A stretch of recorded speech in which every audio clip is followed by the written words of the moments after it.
Magandang araw to all our viewers sa amin pong YouTube channel. Again, we have another recipe for you. Special to ngayon. Nakita nyo ang daming ingredients na nakalapag dito sa harap namin because this is a special dish, no? Na isa to sa mga pang-okasyon na sinaserve natin, lalo pag Pasko? Yes. Okay, ano ang pangalan nito? Callos. Callos a la Madrileña, sabi nung yung actually yung full name niya, but we call it Callos, no. It's a Spanish dish na ang main ingredient is Tripe. So yung mga pata ng baka, tsaka yung iba buntot. So yung parang trimming, so yung offal o yung parang yung laman ng kare-kare. Oo, similar but it's different. So okay, so Mrs. G will show you her version. This is a special dish pang-okasyon nga na isa sa mga namana natin sa ating mga ninunong Kastila. Ninuno? Sige na, may nununo daw ang Kastila, kunyari. Okay. So, Callos po sa amin pong pagbabalik.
Hello po. Today po, ang kasama ko pong magluluto si Edwin. So, he will cook the callos while I'll do a little bit of explaining. Okay? Start ka na. Nasisa na po natin itong ating kawali para hindi manikit. On mo na. Huwag masyadong malakas ang apoy. Ngayon natin itong bacon. Tapos, lutuin natin sa mahinang apoy hanggang lumutong. So, wag masyadong malakas ang tama lang siyang gumagalaw para lang hindi dumikit, para uminit agad yan. Now, while Edwin is doing that, medyo matagal po yan, Itong tripe po ito at saka yung pata ng baka, ito po ang matagal sa preparation ng callos. When you prepare meat for callos, it's just like preparing for kare-kare. Parehong-pareho po.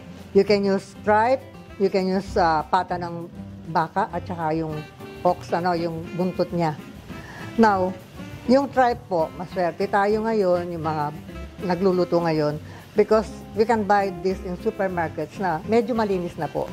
Unlike before, pag bumili kami sa wet market, talaga pong para kaming naglalaba.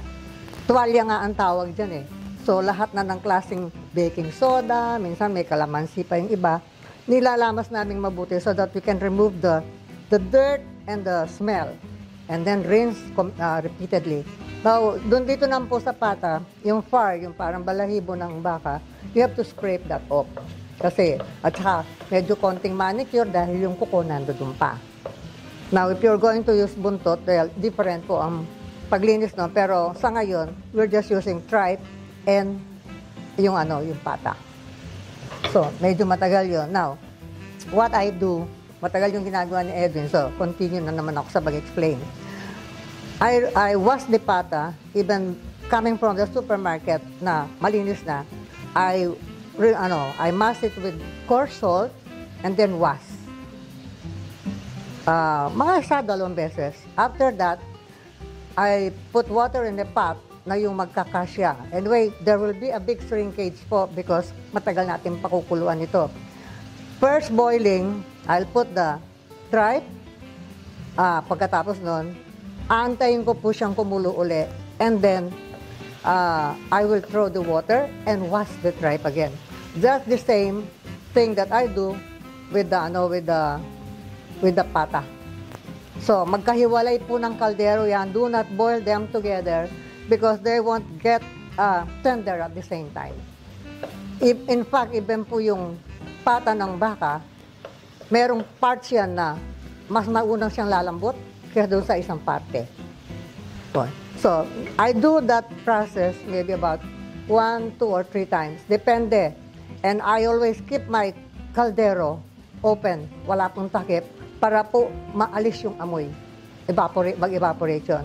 And then, when I taste the liquid, where I'm simmering the pata and the tripe, pag nakita kong lumalinis na yung lasa, that is the time that I will really start boiling or simmering the meat with some celery, onions, black peppercorns, at saka I even put laurel. So that's how I prepared all of this. And medyo ito po ang matagal.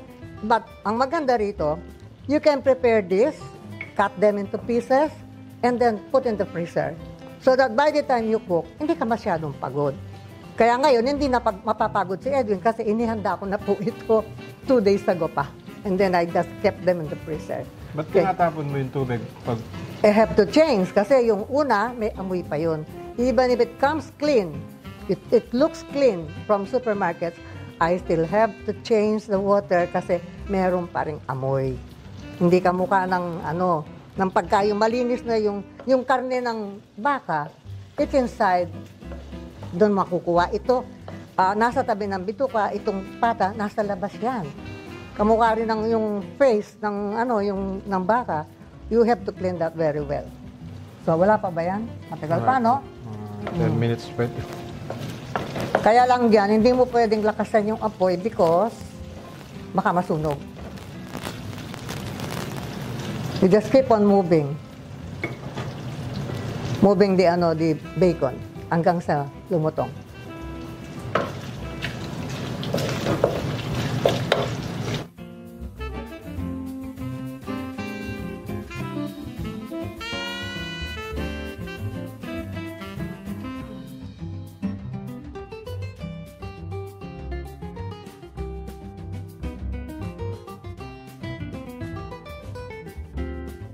Tama na po itong luto natin sa bacon. At huwag niyong alisin yung nakadikit na yan. Yan ang nagpapalasa.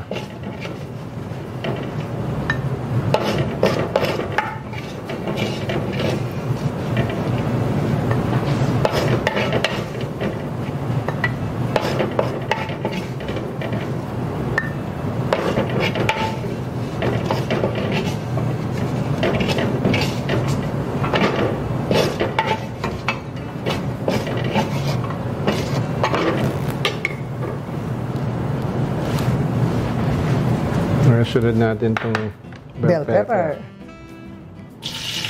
Mauna yung bell pepper para makuha din natin yung lasa ng bell pepper.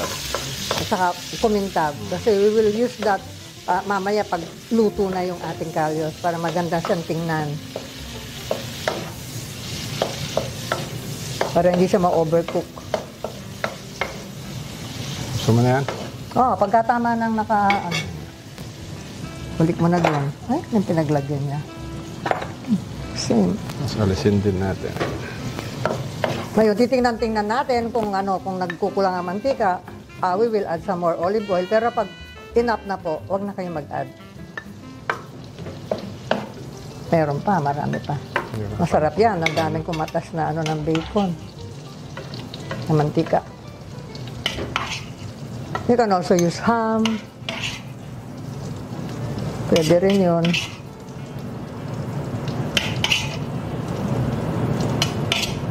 Pamasko yung recipe yan. Sabi ni Ethel kasi sa akin, pagluto ka ng pamasko, Nay, sabi o di ayan, pamasko. That's yung mushroom. Lagay natin dito. Iwalay natin yan. Yan.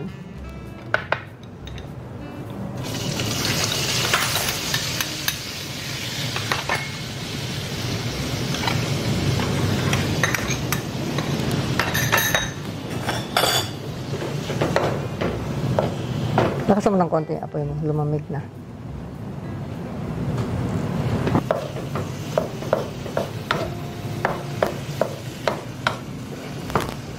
So, yung flavor po niyan, nung bell pepper, at saka ng bacon, nasa mushroom na rin.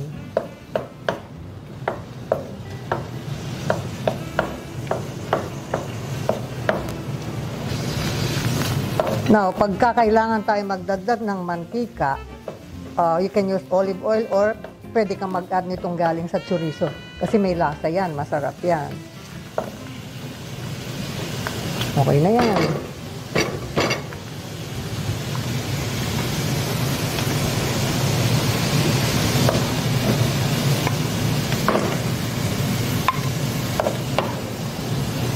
Hirapan sa sandok. Kutsara na lang.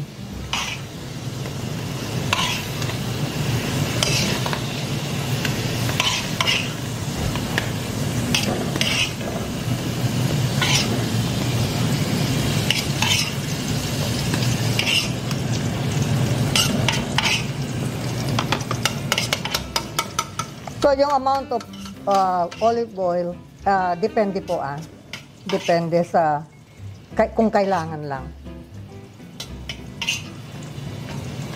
And then, medyo hinaan natin yung apoy. Din, mainit na yan.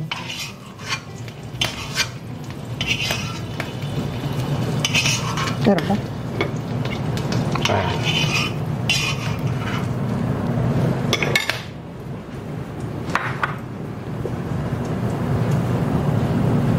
Next, ito na. Yan.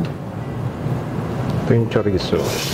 If the chorizo that you're using are quite large, pwede nyo i-slice ng, ayan, mga ganyang kalalaki. But we will do that slicing. Pag luto na po yan, ihiwain natin yan ng bite-sized pieces. Sarap niyan. Pag nakakita ka ng mga ganyang ingredients, alam mo agad kung anong klaseng cuisine eh. Mga chorizo na ganyan. Okay. Stir fry.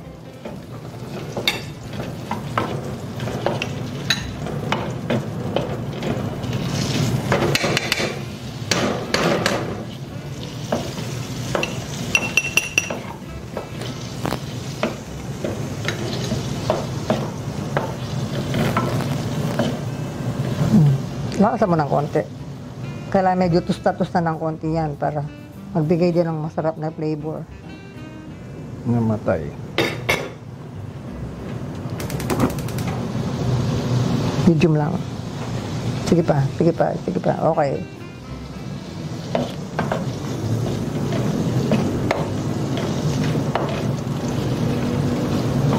So, you can now add your garlic since kung halimbawa, napainit yung mantika mo, anong gagawin mo? Kumain ko sibuyas. Para lumamig. Okay.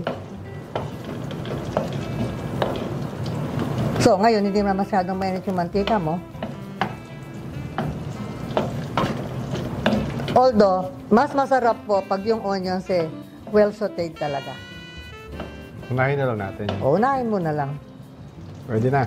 Pwede na. Huwag mo nang alisin yung yung chorizo mo. Para kumukuha pa rin ang flavor. Bakit red onion?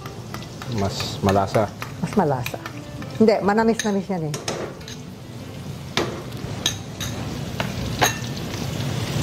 Yan. So, isosote natin yan ng medyo matagal-tagal ng konti. Adding more olive oil or chorizo oil as needed.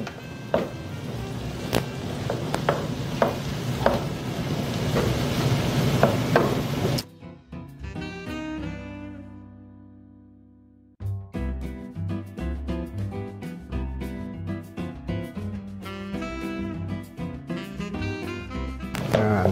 Pag maganda na, ayos na yung luto ng ating sibuyas, ilalagay na natin ating bawang.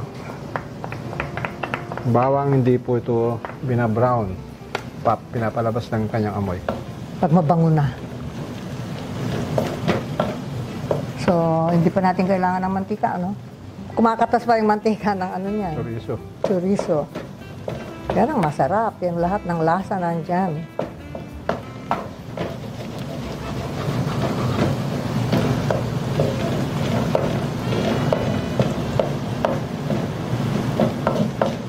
Tignan natin ng konti.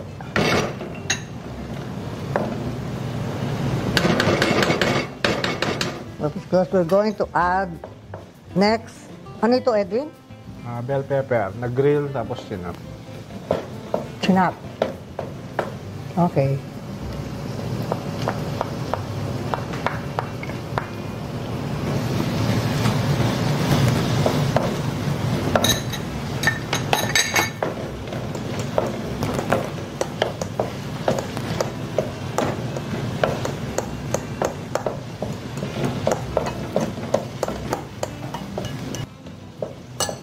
Okay, next. Next, yung ating canned tomato. Ito po, medyo maasim po ito. Kaya Tinikman ko nga maasim. lalagyan natin ng konting sugar para lang maano. Konti lang po, yung tama lang maalis yung asim. Medyo buo-durugin mo. Ayan. Yan ang masarap eh. Chunky. Malambot naman eh.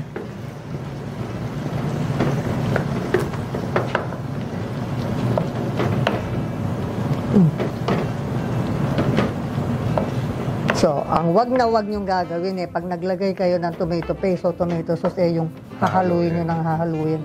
Sasariwa yung asim. Pwede na yan. Pwede na to.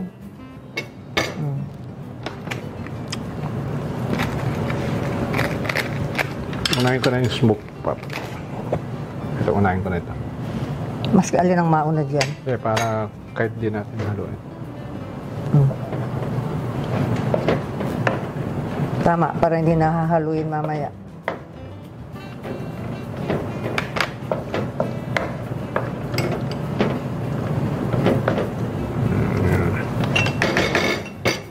So, pag kumulo na, ito natin siya pwedeng haluin. So, avoid stirring the tomato sauce or tomato paste dahil magiging raw po ang taste. Kuha tayo ng scraper. Ano pang pwede dyan? Wala na.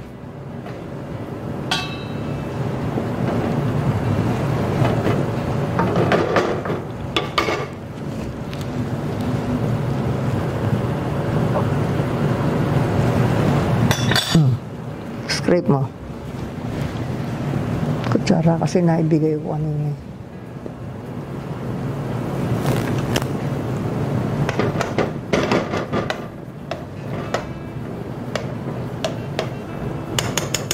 Bring it to a simmer.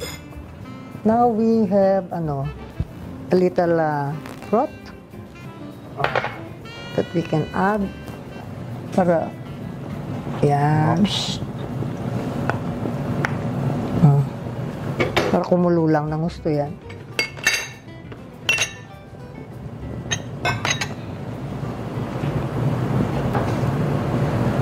Now what else? What else? What else? Tripe na niya. Pakuluin ko lang. Pakuluan mo lang muna. Kasi pag nilagay natin ang tripe, you have to stir well para ma-coat ng mga ibang ingredients yung ating tripe. Now, yung tenderness po ng tripe at saka ng pata, as much as possible, gawin yung pag niluto ninyo dahil hindi mahirap gawin yun, yung halos pareho na. So that when you cook, Ngayon, kung medyo hindi kayo magtagal, ngayon, pag medyo matigas ng konti yung tripe, which is usually that's what happens, unahin natin. So ngayon, nilalagay muna namin yung tripe, and then stir, tapos titingnan ko ang lambot. When you test the doneness of tripe, do not use a fork to tusok it. You use the side of your tinidor. If you can cut it ng paganon, then the tripe is tender. Yes. Lagay na natin. Yan.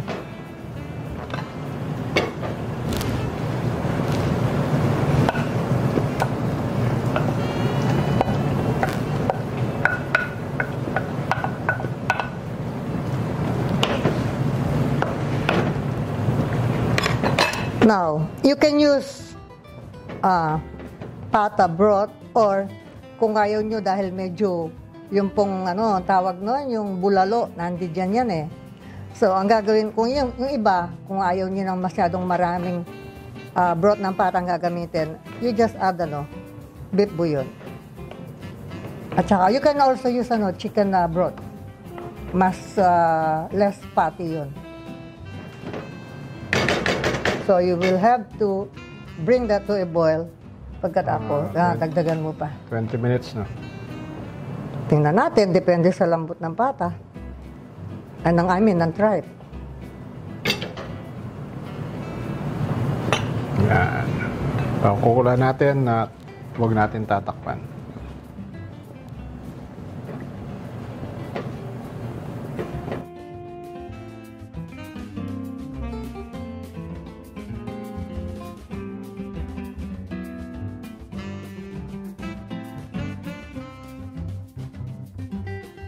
Medyo kailangan natin dagdagan ng liquid.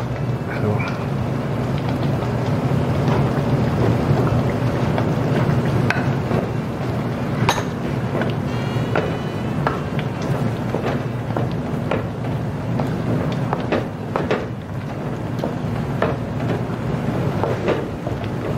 tikman mo ngayon.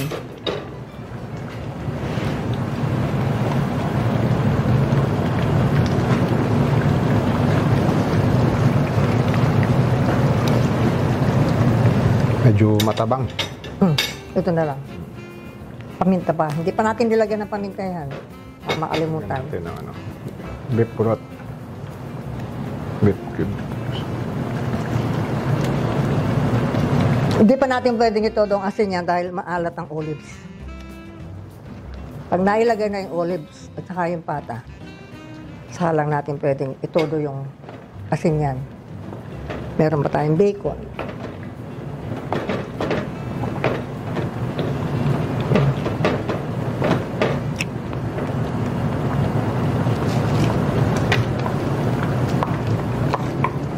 Lagyan na natin ating mushroom. Tapos, mulayin natin itong olives. Ito, garbanzo. Sunod-sunod na lang yan.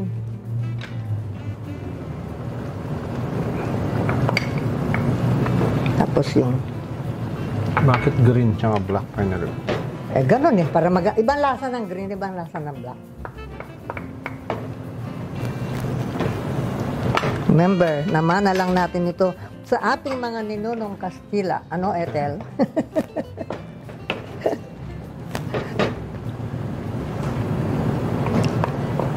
Mauubos siguro yung sabaw na yan. Malapot na. Ito na. Hindi lang. Ay, hindi. Lagyan mo na lang lahat yan. Hindi ka mahirapang maghalo. Baka mangailangan pa tayo ng additional na Hindi na siguro. Hindi. Buti na yung may nakahanda. Pwede natin. Nalagay na natin lahat.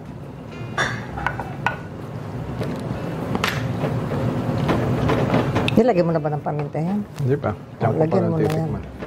Haluin mo mabuti and then taste.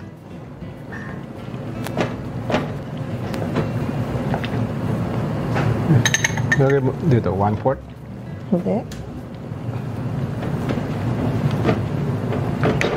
Sasayin na yun eh. Nasa kumakain na yun. Tama na yun. Hindi ako mahilig sa maanghang.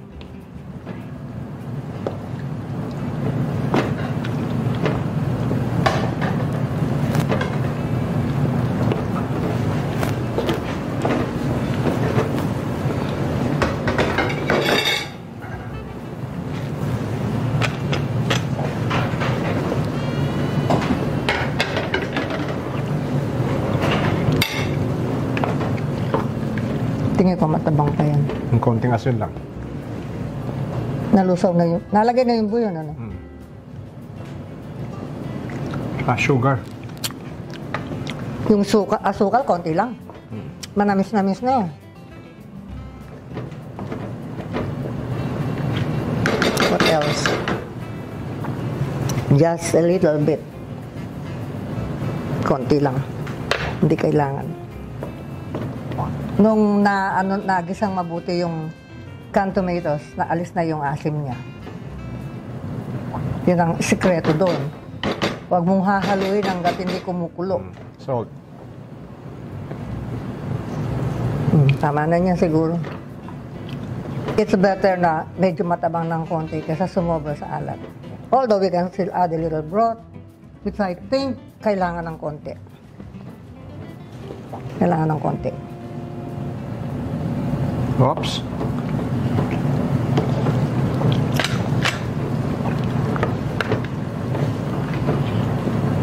Haluin mo mabuti, tapos isang tikim na lang yan. Luto na yan.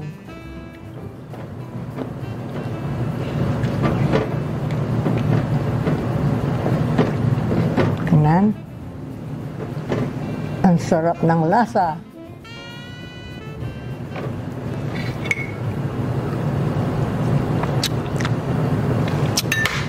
Now, add this. Aalat pa ng konti yan din dahil sa Puno ng pepper. Ihalo lang yan. Dilagay ko ang paminta. Kulang sa paminta? Asan yung paminta Ito? natin?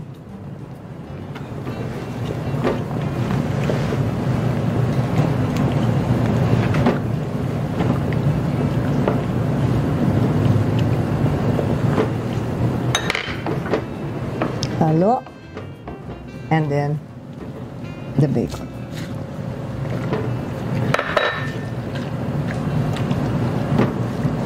Now, all we have to do now, after stirring it well, is we take out the 4 pieces of chorizo and then slice them into bite-sized pieces, then put them back. Our kalyos is done. Paskong Pasko na po.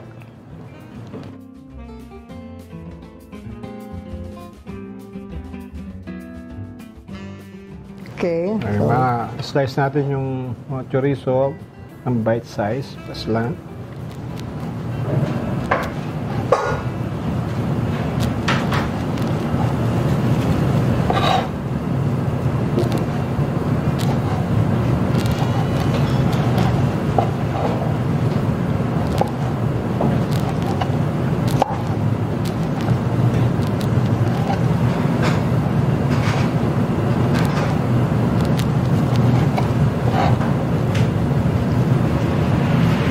Tapos babalik natin ngayon dito sa ating linuto.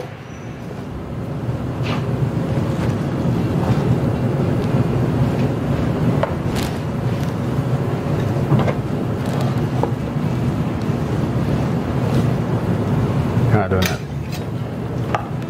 So if the mixture looks dry, meron pa tayong broth. We can still add a little bit of extra broth. Pero mas masarap yan pag ganyan. Oo, hindi naman masabaw dapat yan Tama lang. Malagkit.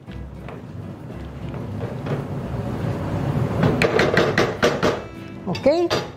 This is my version, our version of the kalyos. I hope you enjoyed our show and then try to do it for Christmas. Masarap po yan.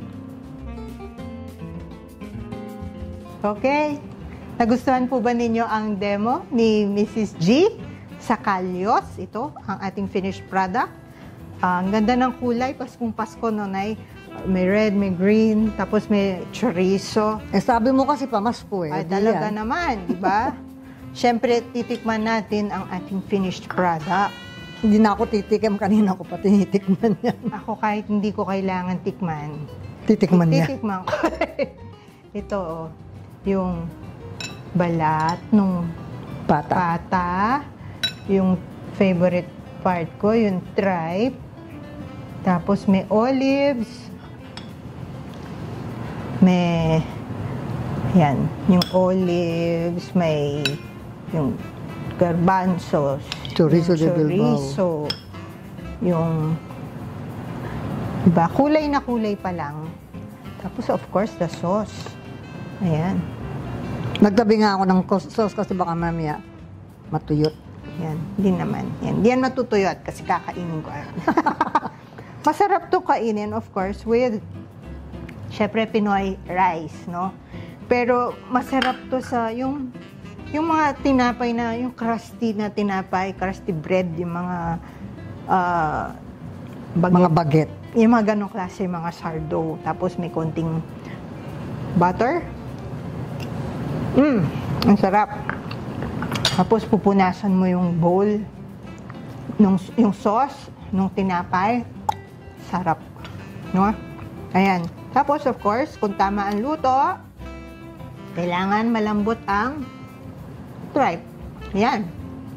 Hindi lumalaban, hindi nagsisinulid, At malinis ang lasa. malinis ang lasa. That wala is siyang- very important. Yes, No that will- matter what ingredients you add, pagka merong yung lasa yung mga ginamit mong yung mga main ingredients, wala na. to No more. make or break your dish, no? Yes, that's it. Nako. Sana po subukan ninyo ang recipe na pinakita ni Mrs. G ngayon, and we hope you learn from the tips that she shared. Kung meron na kayong dating Kalyos recipe, baka may tips din kayo na tutunan today. And we hope you try it, we hope you like it, and we hope the recipe works for you, okay? So, for your questions, comments, and suggestions, just leave us a message sa amin pong Facebook page. That's the Emelita W. Galang Culinary Arts Studio. Nandyan po ang address niya sa screen. And that is where we post announcements about our classes, our new videos, and whatever, no? Para updated kayo sa aming mga ginagawa dito sa aming kitchen. And then, kung naghahanap po kayo ng menu ng inyong masaserve sa Noche Buena or whatever parties, or kahit meron na special occasion sa bahay, or kahit hindi, if you just feel like cooking, marami na po kaming recipe sa amin pong YouTube channel, Mrs. Galang's Kitchen. And if you like what you see, we hope you click on subscribe and tap on the bell so you can receive updates or makakatanggap kayo ng alerts sa inyong gadget for every time we post new videos sa amin pong channel. Then of course, there's our Instagram account, Galang Culinary Arts. Nagpo-post din po kami ng announcements and pictures doon from time to time so you can keep yourself updated sa amin pong activities dito sa kitchen, okay? So hanggang sa susunod po, sana po handa na kayo para sa inyong get-together, family reunions, or kahit kayo lang mag-isa mag-Christmas ngayon. Yung iba minsan gano'n, no? Make it special with a special dish, okay? Hanggang sa susunod po, maraming salamat!